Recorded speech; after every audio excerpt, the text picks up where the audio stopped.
Of a public forest through a petition to the National Assembly and outlines the specific steps to be followed in consideration of such a petition. Honourable members, in this regard, I wish to report to the House that my office has received a petition from the Cabinet Secretary for Environment, Climate Change and Forestry, Dr. Deborah Barasa, concerning the regularization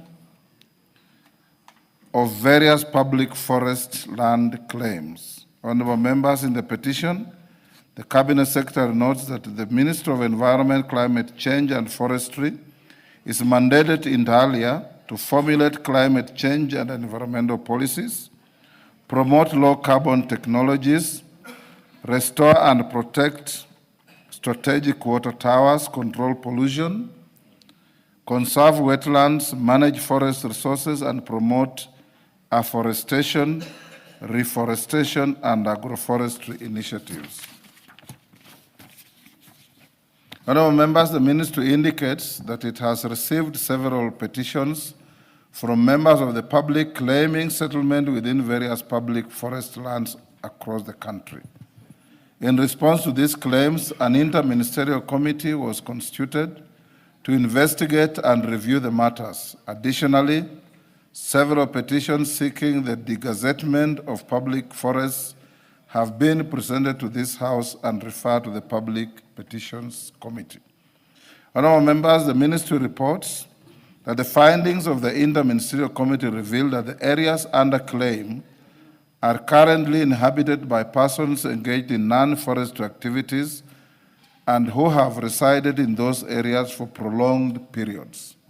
Honourable members, the Ministry further informs the House that following a review of the committee's report, the Kenya Forest Service Board, in writing, did recommend the regularization of these settlements through the variation of the respective forest boundaries in accordance with Section 34 of the Forest Conservation and Management Act, Cap 385. Honourable members, the Cabinet Secretary clarifies that following the recommendations of the Kenya Forest Service Board, the Minister of Environment, Climate Change and Forestry prepared and submitted a joint Cabinet memorandum on the determination of public forest land claims. The memorandum was duly considered and approved by the Cabinet, thereby authorizing the variation of the affected forest boundaries to regularize the said settlements and forward it for consideration and approval by Parliament. Honourable members, consequently, the petition is presented to the House pursuant to Article 37, 62, and 119 of the Constitution, as well as Section 34 of the Forest Conservation and Management Act, Cap 385, which empowers any person to petition Parliament to recommend the variation or revocation of the registration of a public forest. Honourable members, the Cabinet Secretary avers that the Ministry intends to execute the degazettement in phases prioritizing the following forest areas. A. South Nandi Forest, Chepkumia Block, declared via Proclamation number 76 of 1936 and Legal Notice number 174 of 1964, having a total area of approximately 17,960.5 hectares. The petitioner avers that the farmers from the hilly terrain of Chepkumia exchanged their land with forest land. The proposed area for degazettement measures approximately 989.17 hectares and is now fully settled. B. Turbo Forest Manzini Block, declared via Legal Notice number 145 of 14th June 1968, having a total area of approximately 7,404 hectares.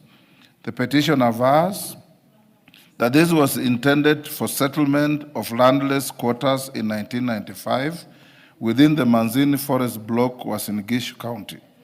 The proposed area for degazettement is approximately 1,241.5 hectares and is now fully settled. C.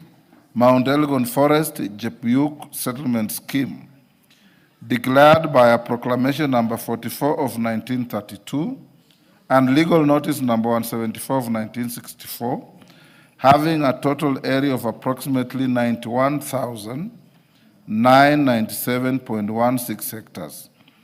The petitioner avers that the Jepyuk Settlement Scheme was established in 1974 to settle the Elgoni Dorobo community previously residing within the moorlands of the Mount Elgon Forest Reserve.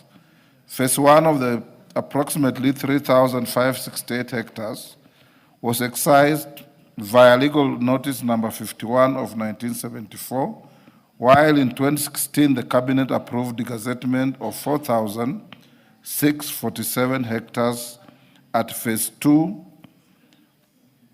and 3, which are now fully settled. D.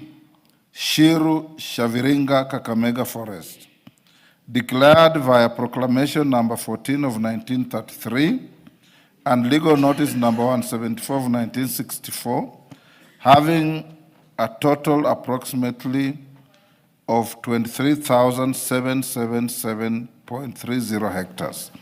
The petition avers that the Shiru Shaviringa Settlement Scheme was established in 1988 as compensation for land acquired of public facilities including Vihiga District Headquarters, Mbale Hospital, and Okoli Secondary School. It is proposed for the gazettement of 94.99 and 36 hectares for Shiru and Shaviringa areas respectively, and both are fully settled.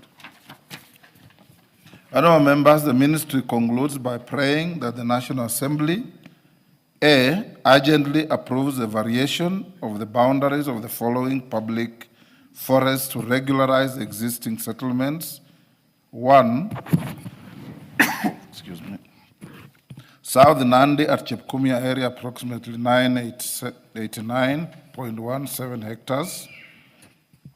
2. Sorry. Members at the bar, take the nearest seats.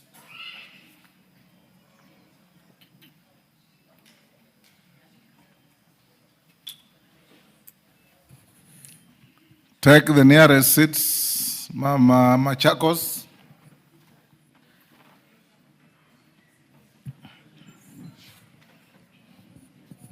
I repeat, urgently approves the variation of the boundaries of the following public forests to regularize the existing settlements. 1. South Nandi at Chepkumia area, approximately 989.17 hectares. 2. Tarbo at Manzini area, approximately 1,241.5 hectares. 3. Mount Elgon at Chepyuk area, approximately 4,647 hectares. And 4. Kakamega Forest at Shiru and Shaviringa areas, approximately 94.99 and 36 hectares respectively. Considers the petitions and issues appropriate resolutions in accordance with Article 119 of the Constitution and Section 34 of the Forest Conservation and Management Act. Honourable members, having confirmed that the issues raised in this petition fall squarely within the jurisdiction of this House and that they are not sub judice before any court or other constitutional body, I hereby commit the petition seeking the degazettement of specified public forest lands in Tarbo, Manzini area, Mount Elgon, Chepyuk area, Kakamega Forest, Shiru, Shaviringa area, to the Departmental Committee on Environment, Climate Change, and Forestry for consideration and a report to the House in accordance with the petitions to Parliament procedure Cap 7E. Since the petition concerning the South Nandi Forest at Chepkumia area is already under consideration by the Public Petitions Committee, I direct the committee to prioritize and conclude the deliberations on the matter. I now, therefore, direct both the Departmental Committee on Environment, Climate Change and Forestry and the Public Petitions Committee to expeditiously consider the petitions and report their findings to the House for consideration in accordance with Section 34 of the Forest Conservation and Management Act, Cap 2016. So Cap 385 and Standing Order 2272. Karemba, your committee was under scrutiny by the House Business Committee. I know you are a new chairman. There is apprehension that your committee doesn't process business quickly. I know that you are a new chairman. I hope you live beyond the conduct of the previous leadership. Otherwise, we will shift the petition to the Environmental Committee. Yes, Milemba. Honorable Speaker, thank you for this chance. I want to congratulate and thank the CS Environment for bringing this petition to the House for the matter concerning the various forests that are being degazetted. And you'll notice, Honorable Speaker, that some of them came in use as early as 1964, others 1974, and others 1988. Specifically, I want to speak on the Shiru Shaviringa forest, which was actually created, the settlement was created in 1988. That the people living in these areas have suffered a very long time, and that they have been living there without the surety that they should develop the land on which they are living. They have been unable to do permanent structures on that land for all those years since 1988. I happen to have taught at Moigas Vokoli, where some of them left in the years 1991, 1992, but still these people don't have the title deeds. And even those who left areas of Mbale, where we have the district headquarters, and the Mbale Hospital are still suffering up there. And therefore, this is a petition which I will call upon the committees that have been given this mandate to execute very quickly so that these people can get their title deeds and start living a normal life. They can take loans on the title deeds that they'll be having, because currently as they live there, the land they have cannot be utilized business-wise. They cannot use the title deeds, which they don't have, of course, to take loans and develop those places. And I would want to ask the committees that have been given this mandate to execute quickly so that the people of Shaviringa, the people of Shiru can get their title deeds and start being normal Kenyans with title deeds operating on that land correctly. I would also indicate that the petitions committee, like you have indicated, should also quickly execute the one of Nandi, because it is true that even that one came early, and by now they should have executed so that the title deeds should have been given out by now. Honorable Speaker, without much ado, I want to thank the CS for that and ask this House to quickly expedite, because these are members of our community who are living almost like squatters on land that otherwise they surrendered because they wanted public utilities like Moigas Vokoli, like Mbale district headquarters, together with Mbale Hospital to exist. Yet they have suffered the punishment of having to stay without title deeds for now more than 40, 30, and even some 50 years. Thank you, Honorable Speaker. Yes, Lelmengit, take a minute each, or 2 minutes at least. Okay, thank you, Honorable Speaker, for this chance. First, Honorable Speaker, let me thank the Ministry for Environment for expediting this process of the degazettement on land exchange programs. Also, Honorable Speaker, I would like to thank the Petitions Committee for bringing forth and also visiting the sites in Chepkumia. One of the areas that is affected, Honorable Speaker, on this land exchange program is Chepkumia in Mgwen constituency in Nandi County. Honorable Speaker, this has been long overdue. Since these people have been out there, Honorable Speaker, for the last almost 30 years, they have not gotten their rightful title deeds, and they also live in inhabitable areas, Honorable Speaker. This comes at the right time, Honorable Speaker, so that these people can be resettled on time and be given their rightful rights, Honorable Speaker. Honorable Speaker, in Chepkumia land exchange program, We remember the people of Ngerek, we have the people of Koibem, and there are also other territories, Honorable Speaker, for Kiptuya in Kapkangani. Honorable Speaker, I will still come to you on the same because they are also submitting their petitions, which will be coming to this House very soon. I would also want to add for the areas of Kobujoy, which they have public offices, which also requires your attention, Honorable Speaker, so that we can have this land exchange program solved and settled once and for all. Thank you, Honorable Speaker, and I also thank you for the effort that you've put in place, having visited your office a number of times. Thank you, and I know the people of Mgwen will enjoy their rightful title deeds and ownership of the land. Thank you, Honorable Speaker. I submit. Yes, that is who. Kitayama, Marwa, sikuone vizuri. 2 minutes.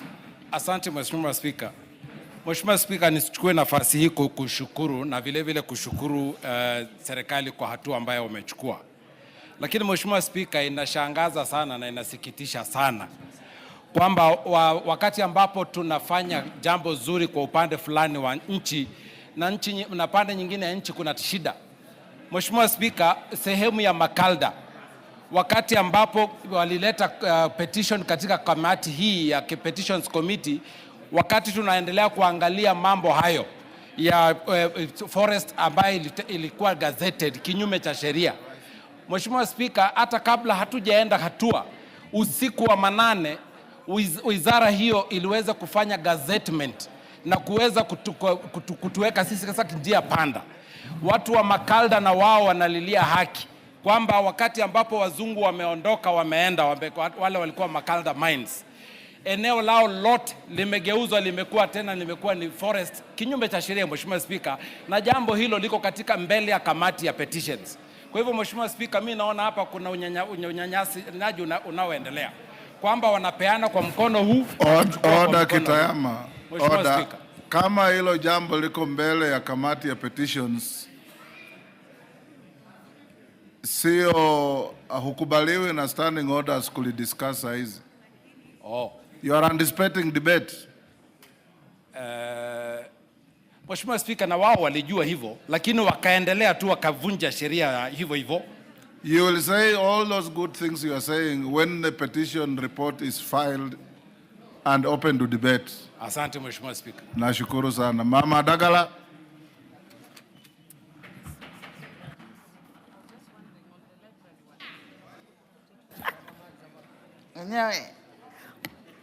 Thank you, Mr. Speaker, for giving me this time, and also I want to thank members for congratulating me having been elected as the Vice Chair, CPA Africa.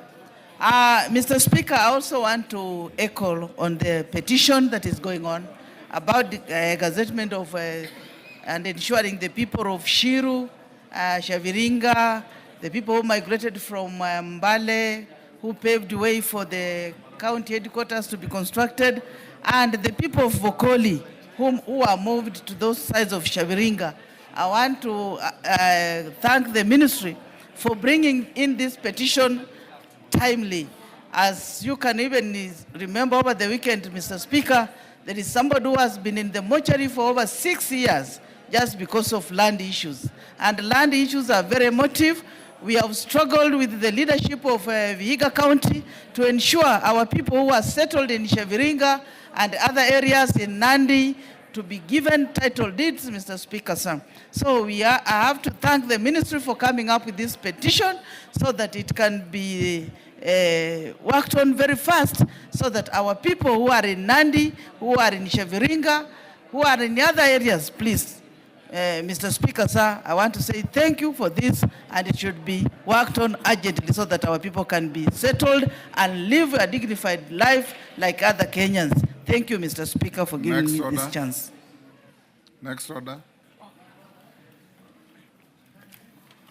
Order number 5, papers. Majority Leader. Thank you, Honorable Speaker. Honorable Speaker, it's good to be back here after the short recess. Honorable Speaker, I beg to lay the following papers on the table of the House today, Tuesday, November 04, 2025. Reports of the Auditor General and financial statements for the years ended 30th June 2025 and certificates therein in respect of 1. Development of school infrastructure in Nyamira County project, credit number KF Loan 853, State Department for Basic Education. 2.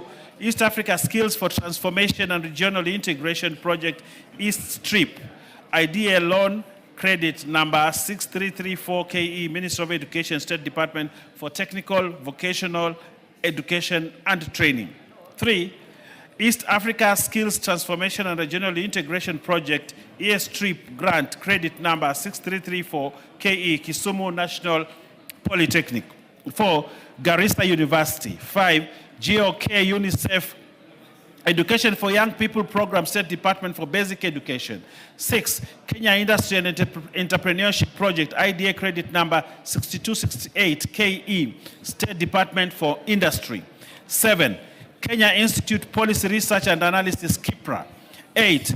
Kenya Jobs and Economic Transformation Project, IDA credit number 7450 KE, Kenya Development Corporation. 9. Kenya Primary Education Equity in Learning Disbursed Linked Indicator Program, credit number 7063 KE, Teacher Service Commission. 10. Kenya Primary Education Equity in Learning Program, grant number D991 KE, Teacher Service Commission. 11. Kenya Primary Education Equity in Learning Project, IDA grant number D991 KE and credit number 7067 KE and grant numbers TF-C306 KE and TF-C307 KE, State Department for Basic Education. 12.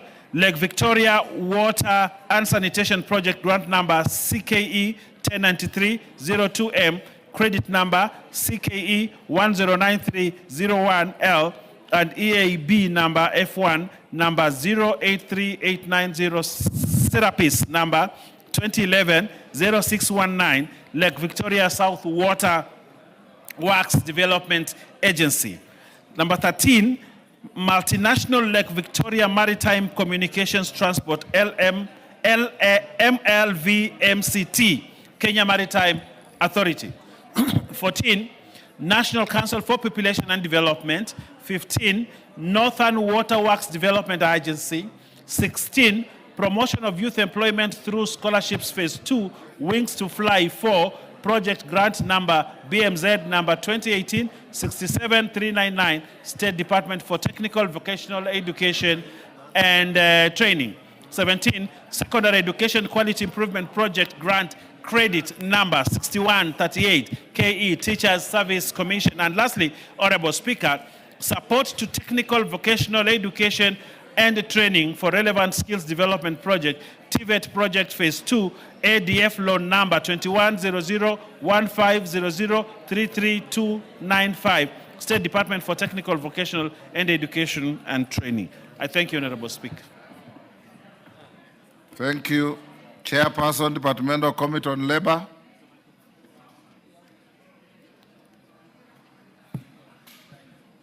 Owen, who is your chair for labor?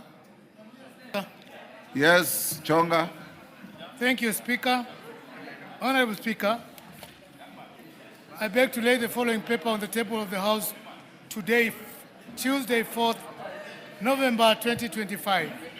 Report on the Departmental Committee on Labor on approval hearing of Honorable Engineer Michael Toya Kingi for the appointment as a member of the Salaries and Remuneration Commission.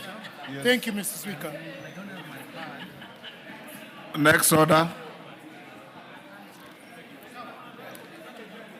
Order number 6, notices of motion. Chonga. Thank you, Speaker. Approval hearing of a member of the appointment for the appointment as a member of the Salaries and Remuneration. Okay. Takupa. Yes. Thank you. Go on, Chonga. Thank you, Speaker. Honorable Speaker, I beg to give notice of motion on the following, that taking into consideration the findings of the Parliamentary Committee on Labour in its report on the approval hearing of a nominee for appointment as a member of the Salaries and Remuneration Commission laid on the table of the House on the Tuesday, 4th November 2025, and pursuant to the provision of Section 7, subsection 11 of the Salaries and Remuneration Commission Act, Cap 412D, and Section 3 and Section 8 of the Public Appointments Parliamentary Approval Act, Cap 7F, this House approves appointment of Honorable Engineer Michael Thoya Kingi as a member of the Salaries and Remuneration Commission. Thank you, Speaker. Thank you, Chonga. Next order. Order number 7, questions and statements. Yes, Donya, what is it? Thank you, Mr. Speaker. When you said about motions, I was waiting for a response from the motion that we had tabled to your office about the T bonuses, Mr. Speaker. We have not been given any communication. Can you check with the table office? No, they are not giving full information. They are saying that you have to permit. Pardon? You have to give permission. That's what they said. The speaker doesn't give permission, he approves. Then they don't give correct information, Mr. Yes. Speaker. That matter is very oppressive, Mr. Speaker, to our farmers. We are not really feeling well about it. Imagine, Mr. Speaker, when you are not there, they paid farmers 10 shillings. What can you buy with 10 shillings, Mr. Speaker? You can't even buy a matchbox. 10 shillings, Mr. Speaker, per bonus. Is that okay to the farmers? We've missed to give our farmers equity, respect. We have treated them like second-hand citizens, Mr. Speaker. Honorable Donya, Yes, Mr. Speaker. can you see the speaker in the office tomorrow at 8:30 in the morning? I've not even said yes. Yes, Mr. Speaker, I'll see you tomorrow and welcome back. Thank you. Honorable members, order. Order. Allow me to acknowledge in the speaker's gallery Kenya basketball referees officials from Starehe, Nairobi. Thank you. And 2 Sitam schools from Eldoret, Kapseret constituency was engaged. On my behalf and on behalf of the House, we welcome you to the House of Parliament. Thank you. Oh, yes, Bashir? Thank you, Honorable Speaker. Honorable Speaker, I rise to raise a matter that is very, very important. Order. Take your seat. Take your seat. I know I gave you an opportunity. I'll give you when we reach that order. Order, honorable members. Order. Order, Commissioner Macau. Take your seat.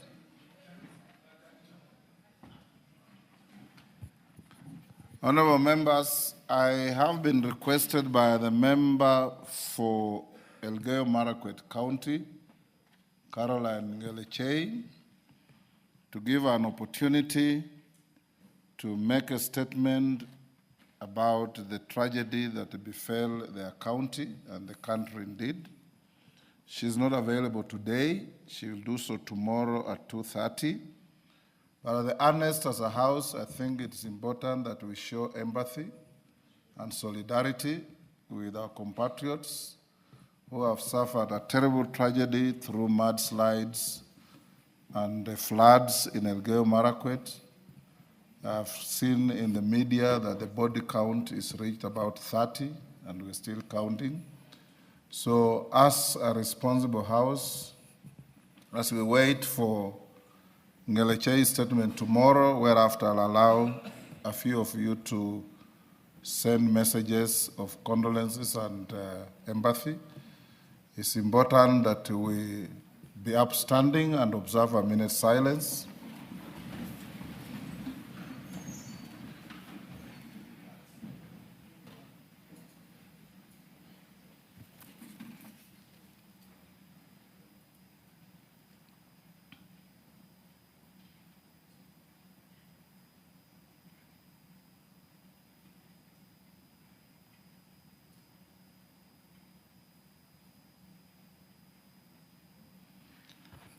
May the souls of the affected compatriots rest in eternal peace. Thank you. Those who will wish to make a comment on this tomorrow afternoon. Next order.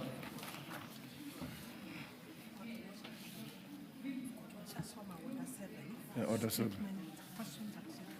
Okay. Bashir, now you can.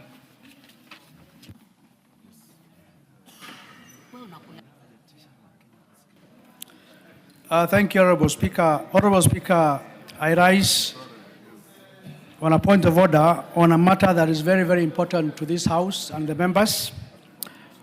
The matter concerns the 22 and 10% of the Kara constituency roads that have now been drastically reduced through a letter by the DG Kara on 31st October 2025. Honorable Speaker,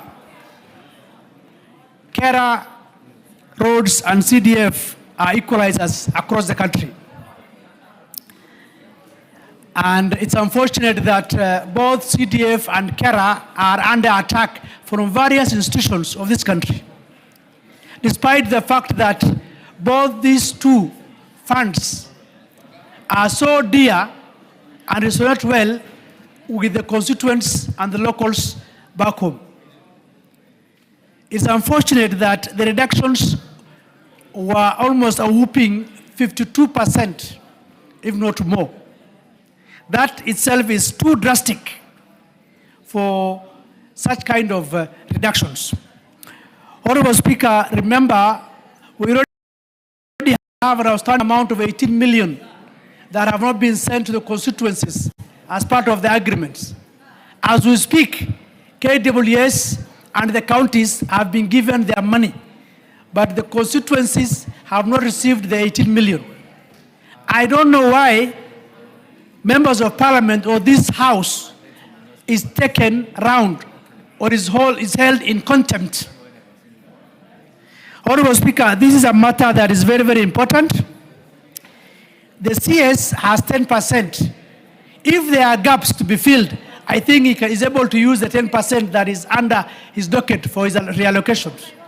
But trying to readjust, especially downwards, the 22% and 10% of the constituency roads is rather too unfortunate.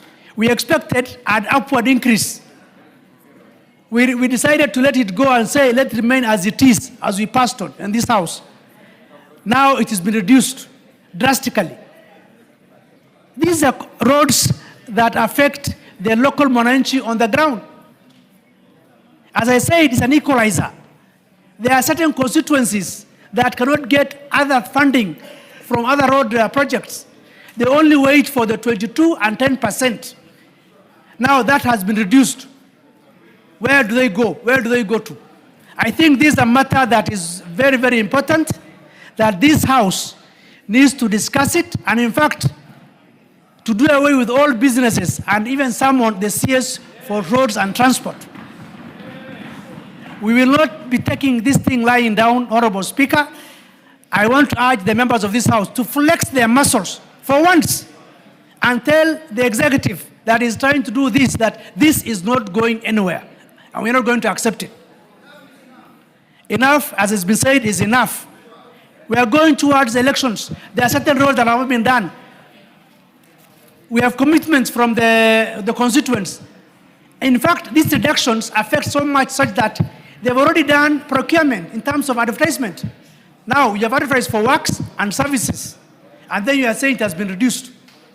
Honorable Speaker, I want this House to stand tall for the first time and tell whoever has written this circular or this letter that it is not going anywhere and that they must withdraw it, and that the CS himself, no another person, must come here as early as tomorrow morning to answer to the members on this matter. And therefore, I urge this House to suspend all businesses to discuss this matter. Thank you, Honorable Speaker. Order. Honorable Bashir, I gave you an opportunity to raise a point of order, not to incite the House. Honorable members, order. Order, honorable members, order. Kimilu, order. It's out of order to shout the way you are doing. Honorable members, indeed, the Honorable Bashir saw me in my chambers, and I raised this matter before the House Business Committee. Members who attend the House Business Committee know this, and we directed the Majority Leader, Owen Bayer, who was in attendance, to liaise with the Chair of Roads, the member from Dia, and the Minister of the Ministry, so that we do not engage in haphazard discussions, to bring a comprehensive response to this statement tomorrow at 2:30, whereafter you will be able to enrich whatever will be before the House. And if, as your Speaker, I find that the explanations are inadequate, I'll direct the Speaker, the Minister, to appear here the next day so that he can be able to answer your queries. Owen Bayer, that's what we agreed in the House Business Committee, right? Yes, Honorable Speaker, yes, we did agree on the same. As matter was raised there, Honorable Speaker, I'm in touch with the Cabinet Secretary, and he's studying the whole scenario and will give us a statement tomorrow. GK, and yes, GK. Thank you, Honorable Speaker. I have raised the same matter with the Cabinet Secretary and the DG, Kera, and we have agreed to work on a better formula so that our members are satisfied.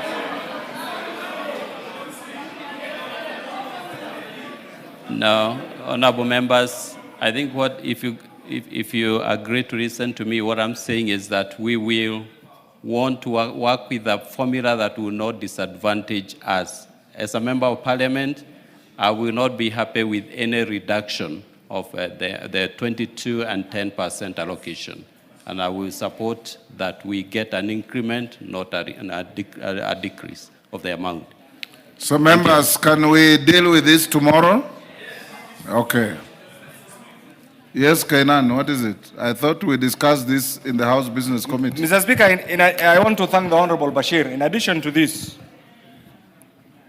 there is also the issue of the court case between the Council of Governors and the Ministry on the same levy. And in the last Kamukunji, Mr. Speaker, none other than you has truly informed us that everything has been sorted out. As we speak today, the Council of Governors got their share.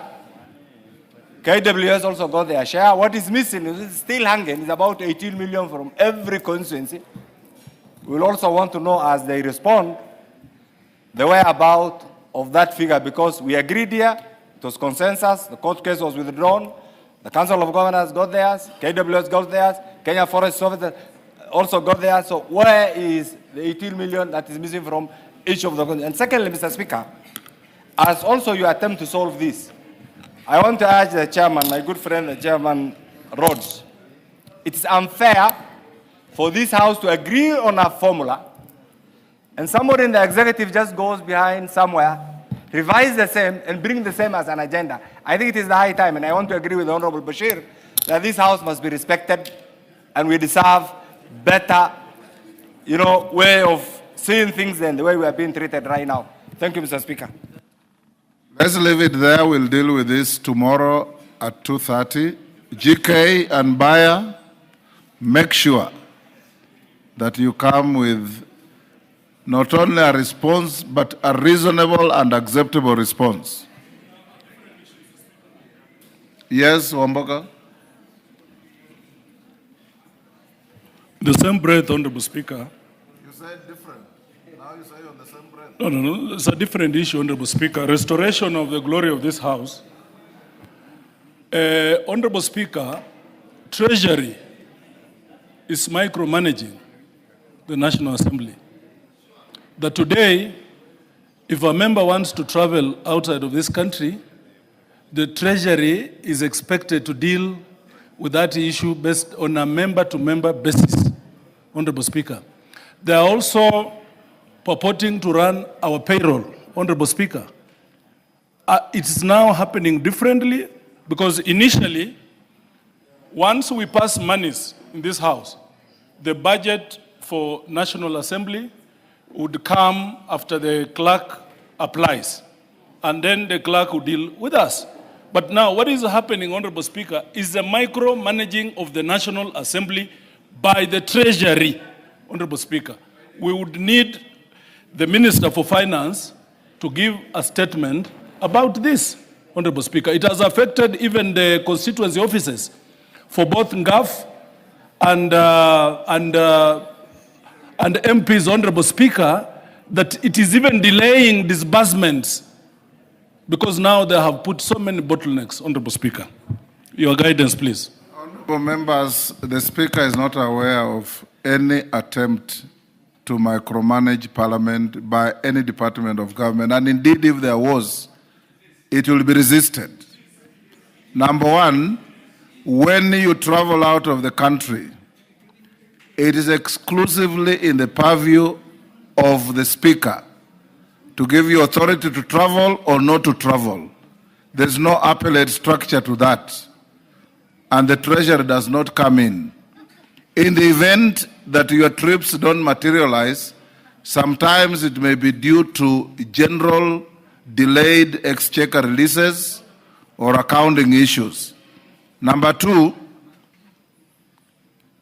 this House is one of the three arms of government, independent and interdependent with other arms. And there is no way we can be micromanaged by anybody. We are an independent Parliamentary Service Commission, and any delays in disbursing money even to your offices, I always instruct the clerk to communicate with members. Sometimes we hold Kamkunjis here to deal with it. And the head of the Treasury now, the Honorable John Badi, is an immediate former member of this House. If we made an attempt to micromanage this House, it will not be misguided, but it will also fail. So, Wamboka, rest assured that no such thing will be allowed to happen. Yes, in Zambia. Thank you, Honorable Speaker. As we debate and discuss about the 18 million, we have also not received a 2024-2025 6 million from each constituency, from Kera. And I cannot hear anyone asking about it. Not unless it is only my constituency which has not received the 6 million. All of us. Yes, thank you, Honorable Speaker. As we discuss about the 18 million, we have a balance of 6 million for 2024-2025, which has not yet been dispersed from the Kera kit. Yes. So I was wondering if it is only my constituency which has not received, or it is all of us. Owen Bayer, you note that Thank you. with the karaoke. Yes, Junet, did you?